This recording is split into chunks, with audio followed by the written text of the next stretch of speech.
Hello, welcome to Worthy Wednesday. It's quarter after. Okay, sorry. But welcome to Worthy Wednesday, y'all. We have literally been in a heat slump. I feel like it has been so hot here lately, which is absolutely crazy to think that just at home in New Mexico, in Ruidoso, people that we know and have known for years, they are experiencing catastrophic flooding again. This is the second year in a row that has happened in Ruidoso.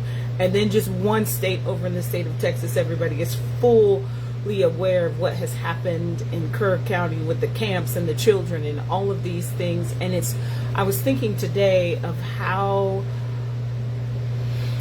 crazy it is that you can be in one place and have absolutely nothing going on, and just your neighbor could be experiencing one of the most destructive or catastrophic events going on in their life, and then their neighbor could also be experiencing, and then somebody else has no idea what is happening to them because they are not experiencing that. And it really caused me to think about what happens when people are in different stages and phases of their life. How easy it is for us to think that at that particular moment, I am the only one going through something, because that's exactly how it feels. It's the weight of thinking and believing that nobody else could ever understand what it's really been like for me at this particular time in my life. And I think that is part of the juxtaposition of growing up and then understanding that life is lifing for everyone at the same time. Like, how can it be currently 111 degrees here? Holy crap. Okay, it's already 6:15 and it's still 111. You understand what I'm saying? And then somewhere else it's 42. Somewhere else they're having Arctic tundra. And I think for me, I have really been taking some time to really analyze some things in my own life, determining that I can't ever for one moment think that I am the only one on the face of this planet that is experiencing something that I might not like, something that I cannot explain, and something that seems almost unfair in this life that we call it. And so I really started to think about, what does that really look like for me in relationship to a theme this year that almost doesn't seem appropriate. It almost seems insensitive to think or talk about miracles in light of all the things that we have seen occur in our nation, not just this past week, but also in the last 6 months, with the government that is unstable and politics that have consumed every fiber of our nation, and we are divided and not united in a time where it seems like if we don't hurry up and get it together, we have no idea what the state of the nation will be. And so I really began to think there's really no miracles occurring, because if there were, we wouldn't be experiencing all of this, as we talked about the last week, the pain of miracles. Or can there be pain in miracles? And the reflection, what's happening while we're in the miracle, and then what is the proper miracle response? But today, specifically, Worthy Women, I wanted to talk about the message of the miracle, because I believe oftentimes we think that the miracle is just that one isolated event that occurs. We are thankful for a certain amount of time, a season of time, and then we move on and forget that it even ever occurred, because ultimately the miracle benefits me and those that are connected to me, and I am now on the hunt for another one, not really taking into account the cost of that miracle and at the time that it was actually allowed to occur in my life. So the message of the miracle really causes one to take a step back and think about their responsibility while experiencing the miracle. So y'all know I went to the dictionary. It's my favorite thing to do because, well, words have power. And I wanted to look up the word message, because I think my first thought in understanding what message was is, I'm like, you got to tell somebody something, right? I just thought that made sense. But then when I went to the dictionary, I realized, man, I'm just going to stop thinking I know what words mean, because I don't.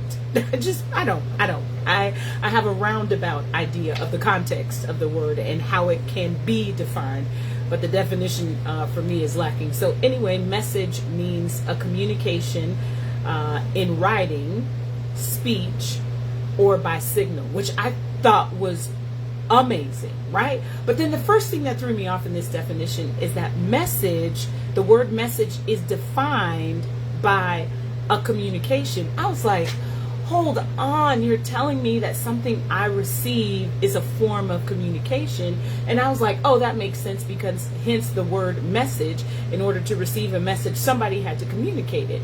But communicate is the act of speaking, right? Or talking, or providing some type of visual, audible, or some type of regulatory senses cue that would allow you to receive the message. But communication, T-I-O-N, is different from communicate, which is the verb form. So anyway, I went to the dictionary again. So communication is a process by which information is exchanged. All right. When we are in communication, we are exchanging information. That could be ideas, that could be notes, that could be whatever I need to give to you. It is an exchange of information, and that exchange occurs between individuals through a common, this is the most important part, a common system of signs, symbols, or behavior. So a message is a communication, right? That is the process of exchanging information, and the message is communicated by writing, speech, or by signal. And communication is actually done through this same common system of signs, symbols, or behavior. Communication can also be verbal or written. Communication can also be personal. So when I looked at all of these things, then I had to put it together in my head, trying to decipher what does that really mean, because, hold on. Thanks, I dropped my note card. I have to have it. I still have notes on here. So when I looked at that and I had to put together in my head, what does the message of the miracle actually mean? I had to understand that a message is going to be received only in three manners: by writing it, by speaking it, or by some type of signal, whether that's verbal or non-verbal. It could be pictures, it could be whatever, it could be smoke, whatever, some type of visual cue or auditory cue that passes on information, right? So then the communication part of the definition of message means I and the other individual have to understand that process of how information is exchanged. Okay, it can be exchanged between individuals, right, or groups, or multiple people. It can be exchanged through organizations, or however that message needs to be, that information needs to be exchanged, but it uses a common system. So the thing that made me really intrigued by understanding how the message of the miracle actually matters is because the common symbols of communication include signs, symbols, or behavior. It could be written or verbal, or it could be personal. But a message requires me to communicate in one of those forms, which in my head made so much sense, because I thought, okay, well, either I can write and tell somebody something, I can speak and tell somebody something, or I could do some type of signal that would communicate exactly what I needed them to understand. But in relationship to a miracle, I began to really think, how can a message be communicated in a miracle? And, you know, I believe in our society we romanticize foreshadowing or hidden motives or hidden messages, all puns intended, in movies or books or plots or whatever, where we actually, after getting to the end of something, we say, oh, the true message of this book, or the true message of that sermon, or the true message of that song is the following, meaning that all of the things that you heard or read or spoke created a different but also a deeper revelation of what that person was actually trying to communicate to you. So in my head, I thought, well, that makes sense for miracles, because most of us only look at miracles on the surface level. We look at them and we're like, oh my gosh, that changed this entire situation. Yay, thank you, Lord. So happy for this. But what is really the message when we receive a miracle? And I'll just tell you, sometimes growing up in the church, you have to be really, really careful, not with God, but with people, because people can be a misrepresentation of the Lord. Okay, just so you know. Okay, and sometimes people can manipulate things and give you the impression or the illusion that the only reason why you received said miracle is because now you are now obligated to serve and you are obligated to do all these things. And if you know anything about God, not the church, okay, because it's two different things, but if you know anything about God, you know, number one, that he sent his only son to die for all of us, so he has no agenda. His agenda is, I don't want you to be lost, so I gave the most precious thing I owned to redeem you back. Okay. But sometimes we can conflict the message of a miracle, and we can also manipulate it so people feel a certain way, or they begin to think differently about what that actually means in their life. And what's crazy to me is that we learned very early on in February when I came back that a miracle requires divine intervention, right? Anything that happens to me that does not require divine intervention, it wasn't a miracle, right? It would seem that we would understand that there is a grave discrepancy in describing things that people can manipulate or control or allow or give strength to something for it to happen, and then put that in the same category as something that only God himself could do alone. So I wondered, as I was thinking about all of these things, how many people miss the message of the miracle? Okay, I'm just going to raise my hand because I don't like to talk about other people. I'll just talk about myself. There are times in my life that I have actually missed what the miracle was actually teaching me, what the miracle was saying to me, and what the miracle was signaling in my life. Sometimes a miracle signals that you need to turn. Sometimes a miracle signals that you need to get rid of unforgiveness. You need to get rid of hate. You need to get rid of bitterness. Sometimes a message speaks to you in a way that says how you're speaking and the words that you're using, they're killing other people. And also, Corey, those same words are killing yourself. Change how you speak. Sometimes a miracle can be written. It can be something that someone provides to you that causes you to look at your life differently. But I've often wondered, even if I receive all of these things after a miracle occurs, why is it that I still miss the message? And honestly, worthy women, I'm just going to tell you, because we're old enough to talk about it, and we're old enough to talk about it truthfully. We miss the message because we're not looking for it. We don't want there to be any accountability in a miracle. We just want to glory in the miracle. We just want to celebrate the miracle. We want to live in that space for the rest of our lives and not do what's required in order to keep living out that miracle. So, for example, having a child is a miracle. You know this if you are a mother. You know this if you are an aunt. You know this if you are a sister and you have been with people that have had children. It is a natural miracle, a phenomenon, that the woman's body is able to do all of these things as God ordained to bring a life earthside, right? But what we fail to do is, after the miracle has come, we forget that there are many messages that need to be conveyed in order for that miracle to grow up properly. The baby needs to eat. The baby needs to sleep. The baby needs all their vaccinations or whatever. The baby needs to be measured. The baby needs to be weighed. The baby has to have cognitive milestones. The baby has to have growth milestones. The baby has to be in an environment that's nurturing. The baby has to be in an environment where people are talking to he or she often, so that baby begins to develop ears for speech. The baby looks at facial expression. See, signals. See, those are signals that we give to our children. The baby likes to look at books. Books are writing and it's sending a message.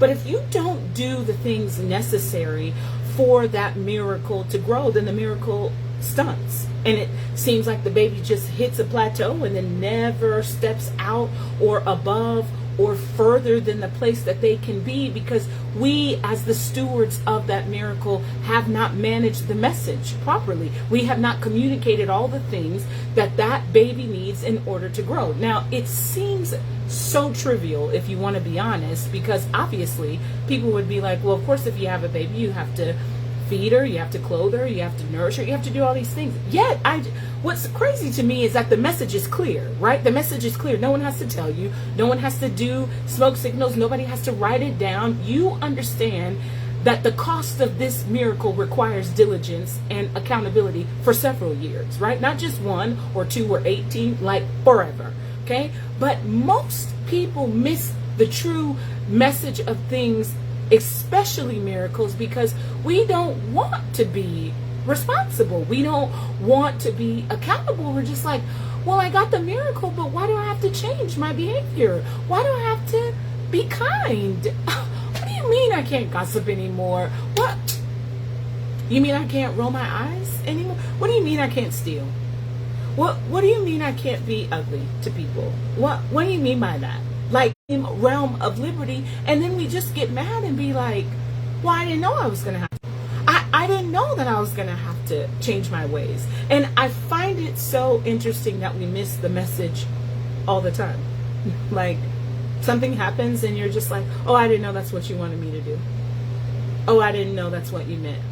But since the definition of message says a communication, which involves the process of exchanging information, how can you not know, worthy women, that there are changes that need to occur in your life? This is what gets me about adults, not so much as children, but adults. When we understand that a message requires someone to send it and someone to receive it, inside of that message is the exchange of information. If I send a text to you and say, hey, can we meet at 6:30 on Tuesday? I then expect you to communicate back to me via message, in writing, or speech, or signal, yes, see you at such and such restaurant at 6:30. But if you don't respond to that message, how can I be upset if I then do not follow up with you and say, hey, did you see my message? You know, I think it's crazy because some of us pride ourselves on not reading our text messages. I mean, if you have a smartwatch, you can read it on your watch, but it doesn't indicate on your phone that you've read it. And the other day I had 54 unread messages, and I was like, what the heck? And then I was like, no, I read all these. I had my watch on, so I had read all of them. It was no big deal. But it's funny when it prompts you, received message from dad, did you need to follow up? And I start laughing because I'm like, why are you telling me what to do? See, the message to me is clear. Kari, a communication occurred to you, but you have not returned that communication. So therefore, you're going to miss the message. Oh my God, I want to slap myself. You're going to miss the message because you failed to exchange the information properly through the system that has already been established on how we communicate, right? We have already established how we communicate: signs, symbols, behavior, verbal, written, or personal. So I wonder, every time I look at those messages, and I've cleaned them up since then, I said, why did it prompt me to reply? It said, reply from dad, follow up. And I was just like, what? No, I've already talked to him. I had already called him after he sent me that message. But where is the alarm being sounded in your life that you need to reply to a message? Because obviously you've missed it. You have missed the information that is being exchanged in that message, therefore missing the magnitude of the miracle in your life. I really feel like this has become something deeper than just understanding how wonderful, miraculous, magnificent, superfluous miracles are when we are not doing the small things to maintain that miracle. What is the message really that needs to be communicated after you come out of something or something is delivered to you? What is really the message behind it? What are we saying? And I'm just going to tell you, anything that God does, he won't ever remove it, ever. He will not give and take. Absolutely not. A miracle comes for you to understand just how big he is, number one, but also number two, how much he loves you. That he understands every feeling, thought, emotion, pain that you have experienced. He gets that deeply. And he is saying to you, hey, I'm going to take care of this, and here it is. So there's no missed message from that. Except if I refuse to do the work that I need to do in order to continue in that miracle. So anyway, I really thought I'd have like this powerful example because I'm like, yeah, I've probably done this 4,000 or 5,000 times. in my adult life. And honestly, the only thing I could think about is how often technology has prompted us to reply to messages, right? Or follow up to messages, which indicated to me that that alarm has been going off in the lives of a lot of us as worthy women for years. We have ignored it. We have dismissed it. We have marked it as read and done nothing to exchange the information that we need to exchange. I mean, wouldn't it be funny if you actually responded to certain messages and it changed the trajectory of your life? Wouldn't it be something if you responded to a message and you got the answer that you had been looking for? Wouldn't it be something if you responded to a message that God sends to you and it's exactly what you were looking for? But I've found out that most of us do not want to do the work, ever. What we want to do is take credit for the things that we obviously have zero power over, and then negate the things that we have full power over. What is the message of the miracle? What is it?